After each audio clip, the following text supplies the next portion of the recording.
Hey, welcome to Food Analyzer. Yeah, I know, another food channel, right? But hear me out, this one's a little different. I started this because I got tired of all the noise. One person says carbs are evil, another says fat is the devil, someone else swears by juice cleanses. Meanwhile, I'm just trying to figure out what to put on my plate without feeling confused or guilty every single time I eat. So I decided to stop guessing and start looking closer.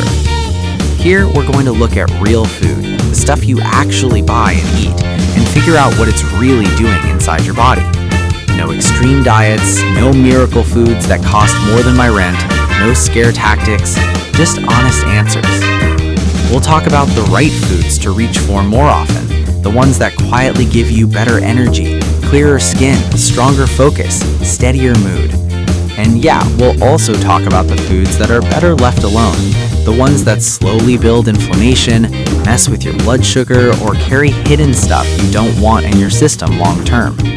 Nothing judgmental, just facts. What helps, what hurts, and why. We'll look at everyday things, supermarket snacks, street food, home-cooked meals, global favorites. We'll break down labels, ingredients, cooking methods, whatever actually matters. If you've ever asked yourself, is this actually good for me? Should I be eating more of this? Why do I feel tired or bloated or foggy after eating that? Then you're in the right place. New videos coming regularly. Short, clear, no fluff. Sometimes quick, sometimes a deeper look, but always straight to the point. If that sounds useful to you, hit subscribe, turn on the bell, and stick around. And drop a comment. Tell me the one food or meal you're most confused about right now. I read every single one, and yeah, some of them will become future videos.